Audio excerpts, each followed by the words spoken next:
Assalamualaikum warahmatullahi wabarakatuh.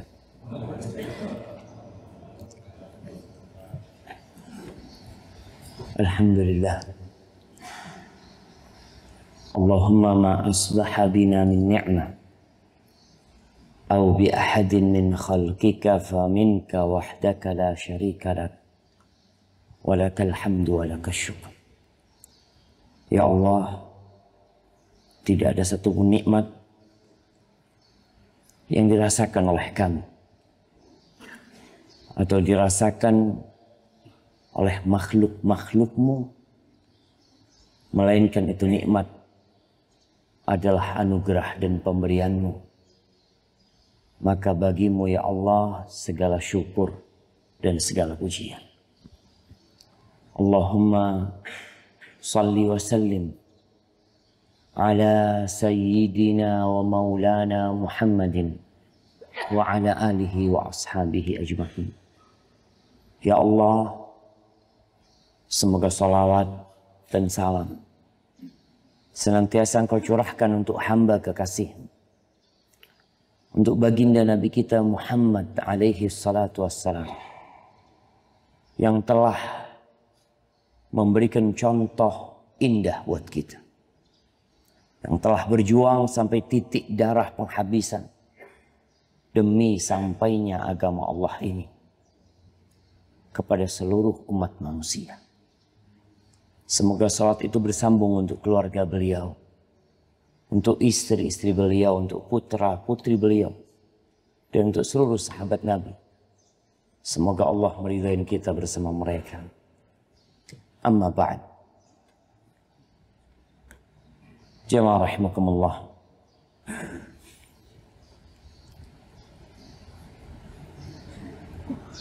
Siapa yang tidak ingin senantiasa bersama dengan keluarga? Ketika seorang membina rumah tangga, dia berharap rumah tangga itu tidak berhenti di tengah jalan.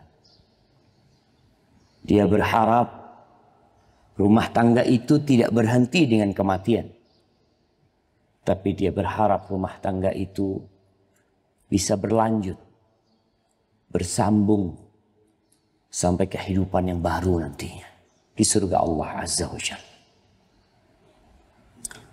Namun ternyata kita melihat banyak kebersamaan yang kandas di tengah jalan. Karena tidak tahu dengan kondisi di Merauke. Tapi di Jawa tingkat perceraian tertinggi itu ada di Jawa Barat. Kemudian yang kedua menyusul Jawa Timur. Yang ketiga menyusul Jawa Tengah. Kalau di hari-hari seperti ini, di hari-hari kerja kita datang ke pengadilan agama. Ana beberapa kali datang, tempatnya sumuk, panas, ramai manusia yang datang ke tempat itu. Bukan untuk memperbaharui pernikahan, tapi untuk menyudahi kebersamaan. Ada banyak masalah yang menyebabkan mereka tidak bisa bersama. Jamaah yang menakutkan kalau anak-anak harus menjadi korban. Kalau antum lihat perempuan-perempuan yang jadi pelacur,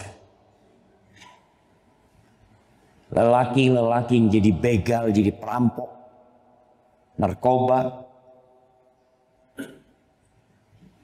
Coba dicari tahu apa penyebabnya. Banyak di antara mereka adalah wanita-wanita dan laki-laki yang berasal dari rumah tangga yang hancur.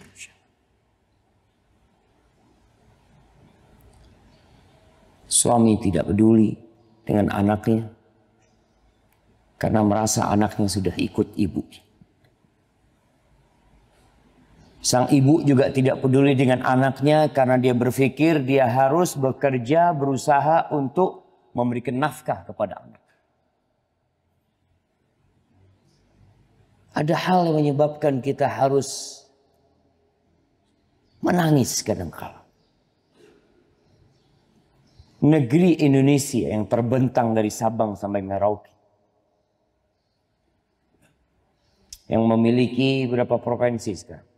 34 provinsi. Iya, 34 provinsi. Dengan kabupaten dan kota yang begitu banyak. Sebenarnya itu hanya kumpulan dari rumah tangga. Tidak lain. Negeri kita ini hanya kumpulan dari rumah tangga. Kalau ingin memperbaiki sebuah negeri, maka perbaiki dari pondasi pertama negeri ini, yaitu rumah tangga itu sendiri. Kalau ingin bersama-sama memiliki negeri yang baldatun thayyibatun wa rabbun ghafur. Kita di dunia ingin memiliki negeri yang indah, thayyibah, penuh dengan kebahagiaan. Plus diampuni oleh Allah Azza wa Jalla. Dan di akhirat dikatakan kepada mereka, udkhulul jannah antum wa azwajukum tuhbarun. Silahkan kalian masuk ke surga, kalian semua bersama pasangan-pasangan hidup kalian bergembira, berbahagia di dalamnya. Apa yang harus dilakukan? Hendaklah kita mengkaji dan mempelajari sebab-sebab terjadinya perpisahan. Apa sih? Betapa sedihnya orang tua. Anaknya menikah baru 3 bulan harus bercerai. Ada seorang paman, dia cerita anaknya menikah baru 6 hari sudah bercerai. Padahal pacaran selama 6 tahun dari SMA sampai kuliah. Tapi menikah, umur pernikahannya lebih panjang umur jagung. Ada pernikahan yang hanya berumur 50 jam. Mereka sudah bercerai. Ada pernikahan yang berumur 20 tahun. 30 tahun bahkan sampai kematian. Tapi ternyata pernikahan itu hanya pura-pura. Menunjukkan kebersamaan. Suami hidup dalam kesengsaraan. Istri hidup dalam penderitaan. Lalu kenapa tetap bersama? Mereka berpikir demi masa depan anak-anak mereka. Bukan karena indahnya pernikahan lagi. Padahal Allah Azza wa Jalla menjadikan pernikahan ini, kata Allah, wa min ayatihi an khalaqa lakum min anfusikum azwaja. Di antara tanda-tanda keesaan Allah Azza wa Jalla, tanda-tanda kebesaran Allah, tanda-tanda kehebatan Allah, Allah menciptakan dari diri kalian pasangan hidup kalian. Apa tujuannya? Litaskunu ilaiha. Agar kalian mendapatkan sakinah, mendapatkan kedamaian. Orang kadangkala harus pergi menuju ke puncak gunung untuk mendapatkan ketentraman. Menghirup aroma bunga-bunga yang segar. Melihat matahari terbit. Kemudian setelah itu dia turun karena panasnya matahari telah menyengat dan mereka tidak bisa lama-lama menikmati kedamaian di sana. Ada yang pergi ke pantai untuk mendapatkan kedamaian. Dia berangkat di pagi hari. Tapi tatkala matahari terbenam, dia harus meninggalkan pantai. Dia salah mencari tempat kedamaian. Tempat kedamaian itu di rumah kita sebenarnya. Sakinah itu ada di rumah kita. Bahkan dalam bahasa Arabnya, tempat tinggal itu apa bahasa Arabnya? Sakan. Sakan. Subhanallah. Tempat di mana orang tinggal, damai, tenang. Gimana kalau sekarang orang ini rumahnya tidak menjadi sakinah? Litaskunu ilaiha itu hilang.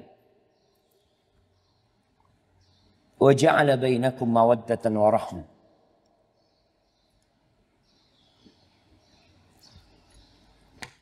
Bismillah.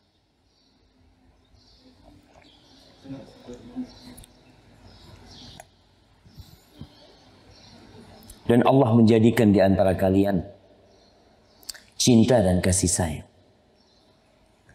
Gimana kalau kita damai, pulang kerja, kita menuju ke surga kita. Ada istilah orang baiti jannati, rumahku surgaku. Capek di tempat kerjanya, penat di jalan, panas di sawah. Tapi sekedar dia melihat pintu rumahnya, segala kepenatan, berbagai kepayahan itu hilang, terurai dengan dia melihat wajah istrinya, melihat wajah anak-anaknya. Gimana caranya jemaah? Agar kedamaian itu hadir kembali di rumah kita. Ketahuilah sebab pertikaian, sebab keributan, sebab kandasnya rumah tangga itu banyak sebenarnya. Tapi di waktu yang singkat ini anak akan sebutkan beberapa. Yang pertama adalah kebodohan. Banyak orang yang menikah bodoh. Menjadi bapak, kebodohan dipelihara sendiri. Dan kalau kita tahu, orang bodoh ini musuh. Bukan musuhnya orang lain. Orang bodoh ini musuhnya diri dia sendiri. Kebodohan itu akan berdampak buruk kepada pemilik kebodohan daripada dampak buruk yang dilakukan oleh orang lain dari musuh-musuh dia. Dan antum lihat, kenapa masa sebelum Islam disebut masa jahiliyah, masa kebodohan. Manusia ini punya sifat bodoh. Oleh karena itu disuruh menuntut ilmu. Kita belajar, kita sekolah bertahun-tahun, tapi subhanallah, bukan ilmu agama yang kita cari. Iya Ustaz, kita kan hidup di dunia. Nah, yang ingin dunia pakai ilmu, yang ingin akhirat juga pakai ilmu. Antum ingin uang banyak atau ingin hidup berbahagia? Banyak rumah-rumah mewah, kokoh, besar. Kalau antum menempelkan telinga antum di tembok rumah mereka, ternyata antum mendengar ada rintihan dan penderitaan berasal dari rumah yang mewah.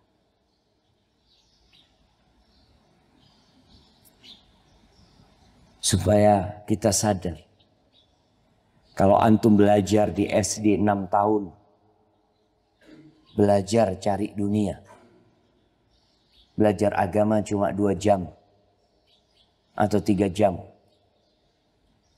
Nanti SMP kayak gitu, Nanti SMA lanjut.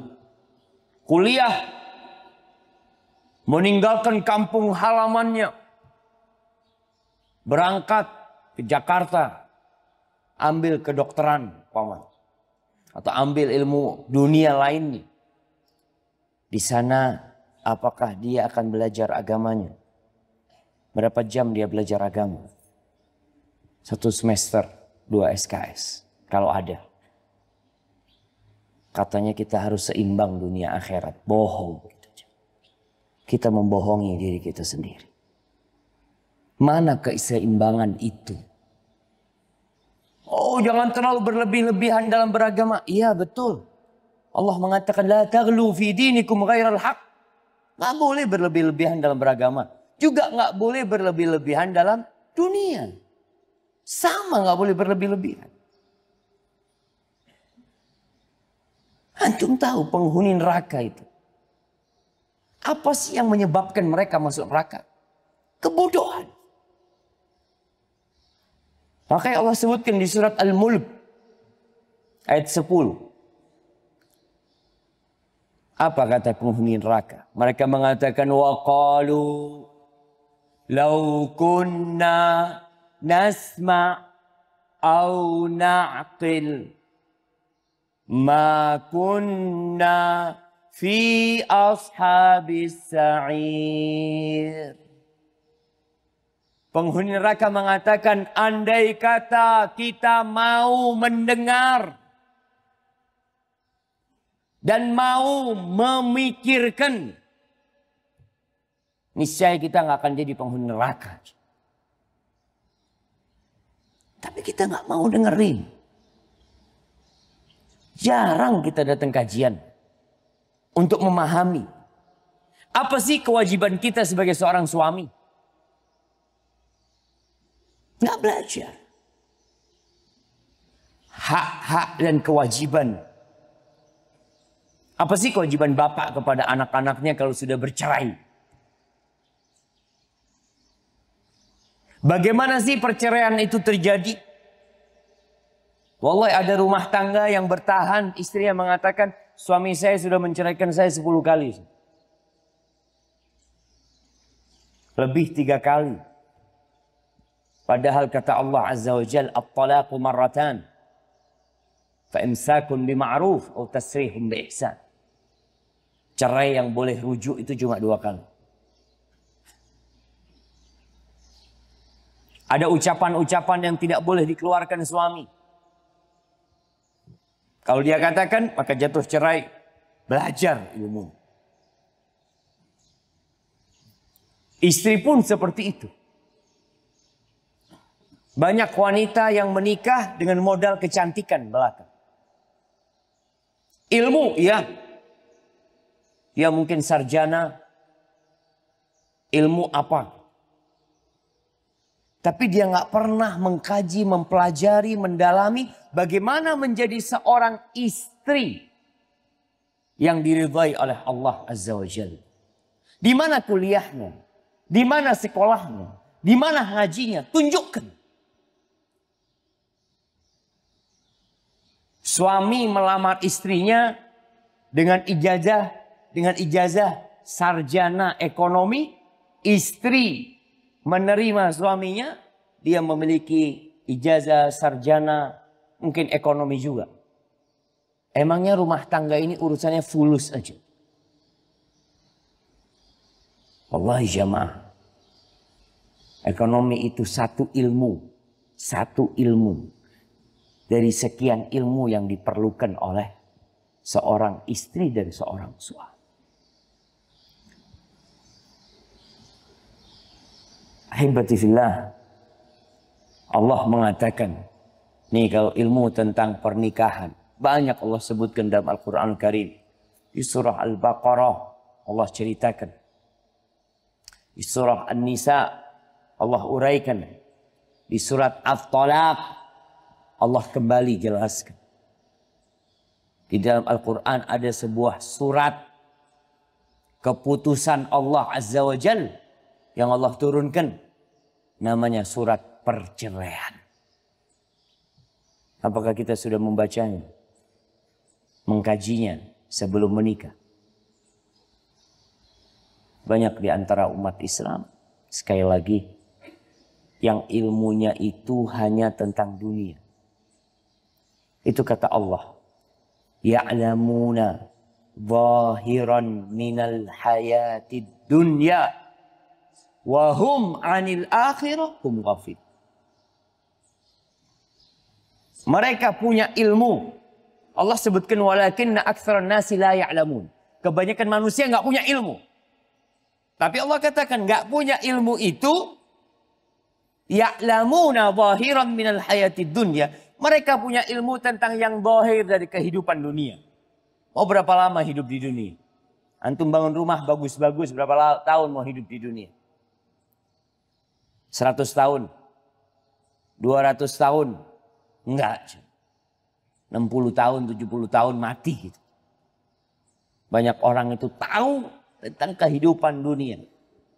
Wahum 'anil akhirah hum ghafilun. Mereka enggak peduli sama akhirat mereka. Padahal mereka sudah berapa kali mengantarkan jenazah ke kuburan. Dia sudah melihat dengan mata kepalanya sendiri. Rumah dan usaha yang dibangun oleh orang tuanya ditinggal sama bapak dan ibunya. Maka coba baca Quran. Allah mengatakan wa'ashiruhunna bil ma'ruf. Buat para lelaki ini, pergaulilah istri-istri kalian dengan cara yang baik. Gimana cara yang baik? Belajar. Kalau kita hanya belajar tentang menggauli istri kita dengan cara yang baik lewat orang tua kita, kacau jemaah. Gimana kalau antum punya bapak zalim sama ibu antum?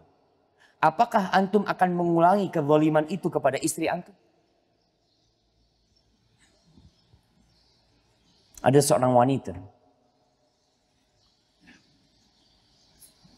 di Eropa apa di Amerika.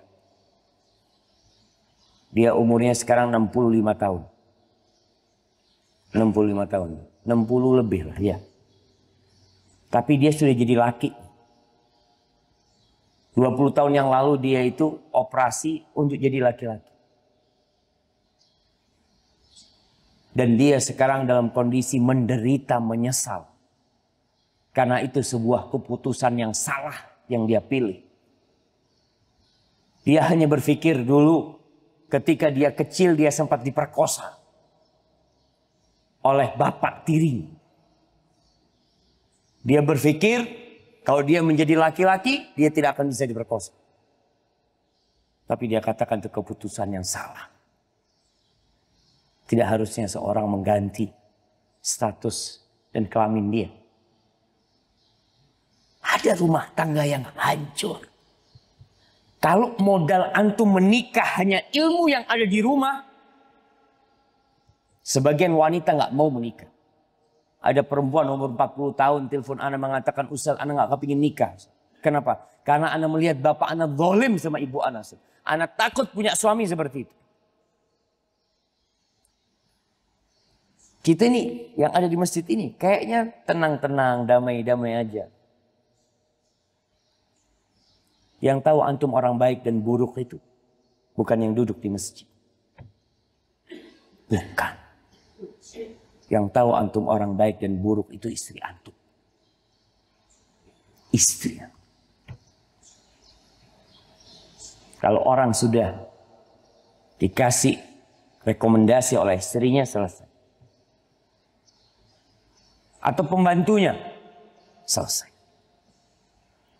Maka ingat, Allah mengatakan wa'ashiruhunna bil ma'ruf. Gauli istri-istri kalian dengan cara yang baik. Gimana jadi? Dia belajar. Supaya tadi kita tidak melakukan kesalahan. Mengulangi kesalahan bapak kita.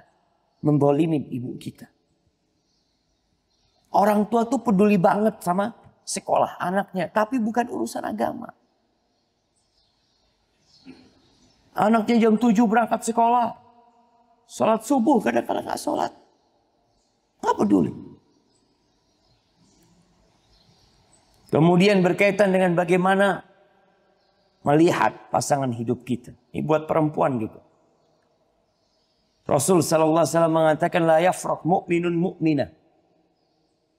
Nggak boleh seorang lelaki yang beriman itu membenci istrinya beriman. Nggak boleh.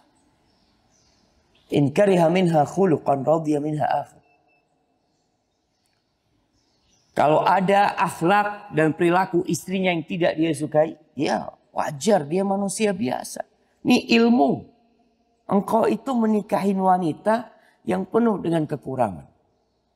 Dan wanita juga menikahin seorang lelaki yang penuh dengan aib. Gak ada yang sempurna. Ketika ilmu ini dimiliki, maka insya Allah yang ada saling menyempurnakan. Bukan saling melihat kepada kekurangan. Antum tahu di perusahaan itu jamaah ada bagian personalia. Yang tugasnya berkaitan dengan orang-orang ini. Ketika ada orang yang daftar kerja, yang ditanya itu apa? Yang ditanya itu kamu bisa apa? Kamu punya keahlian apa?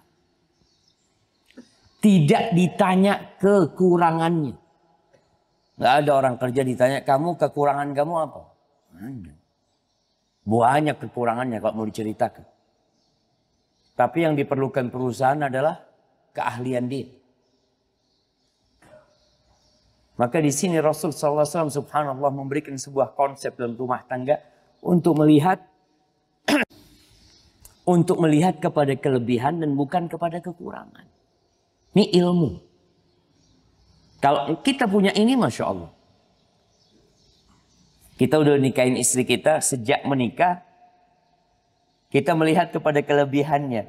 Kenapa setelah menikah, kita melihat kepada kekurangannya? Iya Ustaz, Anda nggak tahu kalau ada kekurangan di diri dia. Iya. Kalau engkau nggak tahu, seharusnya engkau tidak menikah. Karena seorang memilih seorang istri atau pasangan hidup, itu sudah punya ilmu.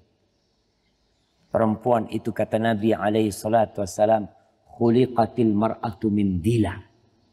Perempuan itu diciptakan dari tulang rusuk yang bengkok. Selesai. Bahan dasar istrimu ini bengkok. Idza dhahabta tuqimuhu kasarta. Kalau engkau ingin meluruskannya, patah dia. Terus kalau dibiarin ya tetap bengkok. Terus gimana? Fastamti' wa fihinnal 'iwaj. Kata Nabi alaihi salatu wasallam, sabar kalian. Bersenang-senanglah kalian dengan istrimu dalam kondisi kalian tahu dia itu bengkok. Maka suami kalau melihat istrinya melakukan kesalahan, ya mungkin masak nggak enak, ya. Mungkin dia ketiduran, mungkin dia kecapean, tidak menyambut suaminya, dia mengatakan iyalah perempuan itu bengkok. Maka ini ilmu buat para suami. Istri harus punya ilmu juga. Gimana menyenangkan suaminya. Masih banyak sampai hari ini perempuan-perempuan yang mengeluh. Suaminya itu pemarah. Suaminya itu temperamen. Ustaz, sedikit-sedikit marah. Masalah remeh, ribut ya. Seharusnya istri punya ilmu. Ilmu apa? Bagaimana menundukkan suami. Bisa kira-kira suami yang ditundukkan? Bisa. Ada sebuah permisalan. Bagaimana seorang wanita datang ke seorang ustadz. Seorang guru. Dia mengatakan saya punya masalah sama suami anak. Dia selalu marah. Anak ingin kita damai di rumah. Kata guru ini, ada syaratnya. Engkau datangkan kepadaku 3 kumis singa. 3 kumis singa. Untuk buat ramuan menundukkan suami. Akhirnya sang istri datang. ke tempat penangkaran singa atau ke kebun binatang, dia berusaha untuk dekat dengan singa ini. Dia lemparin daging singa itu, makan daging, terus sampai dekat-dekat. Kita tahu singa ini kalau sudah nyaman sama orang, dia nggak takut lagi. Bahkan antum lihat singa-singa yang tunduk sama pawang singa, dibuat sirkus malah singa ini. Singa dibuat sirkus, yang katanya raja hutan. Kasih makan sampai akhirnya bisa dielus kepalanya singa ini oleh perempuan ini. Sampai tiduran itu singa, maka dia gunting kumis 3. Dibawa ke gurunya. Ini 3 kumis singa. Kata gurunya, ini 3 kumis singa? Iya. Kata Allahu Akbar. Singa aja tunduk sama kamu. Gimana suami kamu nggak tunduk? Ini baru sadar perempuan. Iya ya. Singa aja bisa. Banyak wanita yang lupa. Dia punya kemampuan untuk itu. Suamimu tidak lebih jahat dari singa. Tidak lebih ganas dari singa. Terus gimana caranya? Apa yang kau kerjakan kepada singa itu, kerjakan kepada suamimu. Jangan pernah mendapatkan suami lapar. Singa kalau lapar menerkam. Kalau kenyang enggak. Jangan pernah suami teriak karena kopinya habis. Ada suami Ustaz, na'udzubillah. Cuma kopi. Habis, teriak-teriak marah sampai tetangga. Kau sudah tahu itu? Iya, ya sudah, jangan pernah bikin kopi itu habis. Itu ilmunya. Bikin termos yang besar. Taruh di sebelah kopinya suami. Suami mau teriak. Nama istrinya siapa? Khadijah. Janganlah. Nama istrinya Santi. Santi!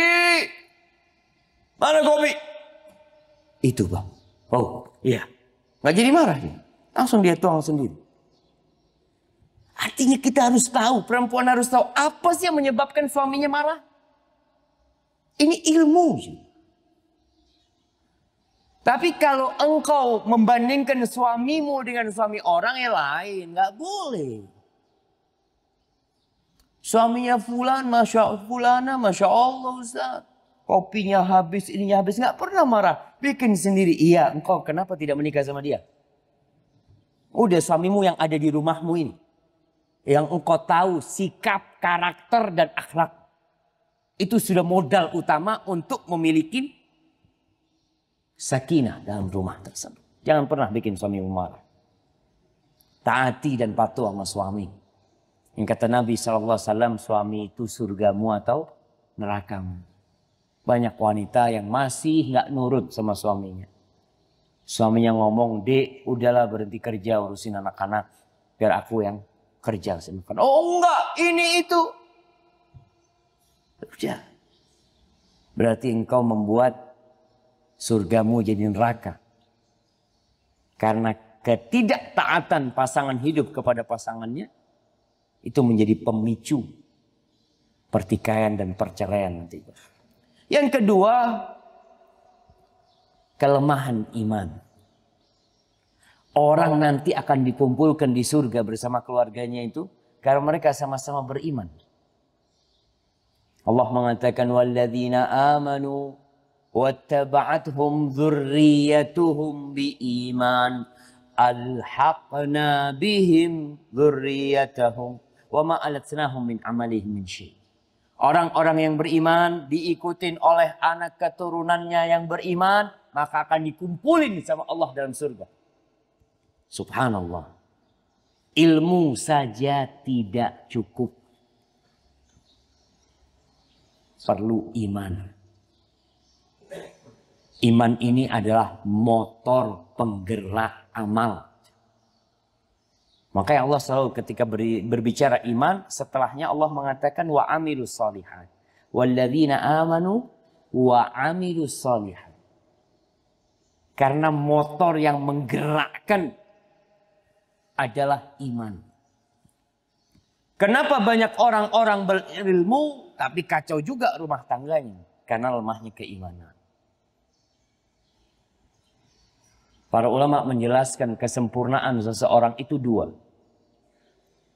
Kesempurnaan seseorang itu dua.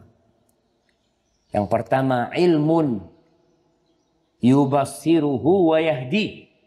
Yang pertama adalah ilmu yang dengannya dia bisa melihat orang yang berjalan di kegelapan malam di sebuah daerah yang penuh dengan jurang, licin, tanpa membawa cahaya, dia bisa terjatuh. Ilmu itu adalah cahaya tadi yang bisa menunjukkan jalannya sebelah mana. Ada 3 jalan. Dia tahu jalannya yang lurus. Kanan kiri enggak. Engkau tahu dari mana? Enggak, aku sudah baca petanya seperti itu. Dia punya ilmu. Dia bawa itu center. Sehingga dia tidak terjatuh, dia bisa berhati-hati. Yang kedua yang menyelamatkan orang itu adalah kemauan. Yang mendorong dia untuk melakukan tindakan. Maka diperlukan keimanan. Iman itu perlu diminta. Iman itu perlu dipelajarin juga. Kita ini kebanyakan Islamnya keturunan. Bapaknya Islam, anaknya Islam. Ditanya apa itu Islam? Wallahu a'lam. Kalau ada orang Nasrani datang kepada antum, duduk, Mas, tolong jelaskan Islam itu apa? Siap antum menjelaskan. Waduh, saya carikan ustadz deh. Saya carikan ustadz. Antum muslim, berapa tahun kamu Islam? 40 tahun muslim, gak tahu Islam. Maka tolong jemaah. Islam ini pun perlu dipelajari. Imannya. Ahibati fillah. Lemahnya iman membuat orang mengabaikan ilmunya. Maka suami istri perlu untuk menguatkan keimanan dengan ibadah. Selain tadi ilmu, belajar tentang keimanan, sholat malam dijaga. Kata Rasul sallallahu alaihi wasallam, rahimallahu mra'an, rahimallahu rajulan. Allah merahmatin seorang laki-laki. Qama minal lail fasalla. Laki-laki ini bangun malam, sholat. Selesai sholat, dia bangunin istrinya. Nih kalau mau bicara romantis, orang kadang-kala romantis itu ya berangkat ke pantai, berduaan, berpelukan naik motor. Romantis itu bunga mawar yang diberikan kepada istrinya. Romantis itu mengambil satu buah anggur yang disuapin kepada istrinya. Ada sebuah romantis yang tidak dilihat manusia, tapi hanya dilihat oleh Allah Azza wa Jalla. Ini orang bangun malam, sholat malam, selesai itu dia bangun istri. Dek, bangun dek. Bangun. Ini masih ada waktu untuk sholat witir. Kalau nggak mau bangun istrinya, dia ambilkan air. Dia percikan air. Ayolah dek, bangun dek. Masya Allah. Kemudian istrinya bangun. Ini romantis. Wa rahimallahu mra'atan. Dan Allah merahmati sebaliknya seorang wanita.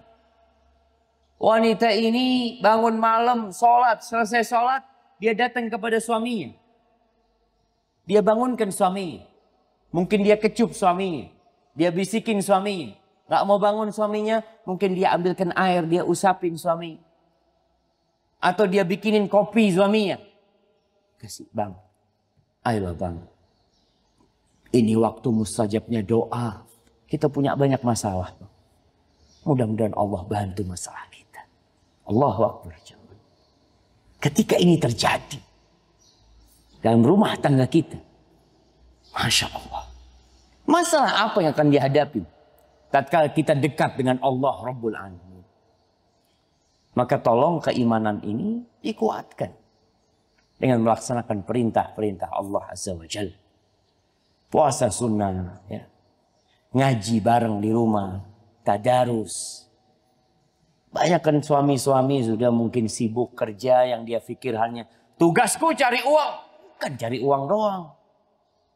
Mendidik anak-anak, mendidik istri pun itu tugas suami. Hebatifillah. Sebenarnya masih panjang. Tapi karena Ana harus ke airport, Ana mohon maaf. Itu yang bisa Ana sampaikan pada kesempatan kali ini. Di antara penyebab lainnya yang menyebabkan rumah itu ribut adalah at-taqlid al-a'ma. Kita terlalu niru-niru. Taklid buta. Kita itu melihat di televisi pasangan hidup fulan dan fulana. Lalu kita ingin mencontoh fulan. Yang kalian contoh adalah Rasulullah SAW. Lihatlah bagaimana beliau bersama Khadijah. Lihatlah bagaimana beliau SAW bersama istri-istri beliau radhiyallahu taala anhum ajma'in. Semoga yang sedikit ini memotivasi kita untuk jadi lebih baik. Apabila yang Ana sampaikan benar itu dari Allah Jalla Jalaluh. Kalau ada yang salah dan kurang berkenan itu dari diri Ana pribadi. Allah dan Rasulullah terbebaskan dari kesalahan itu. Subhanakallahumma wa bihamdika asyhadu an la ilaha illa anta astaghfiruka wa atubu ilaik. Assalamualaikum warahmatullahi wabarakatuh.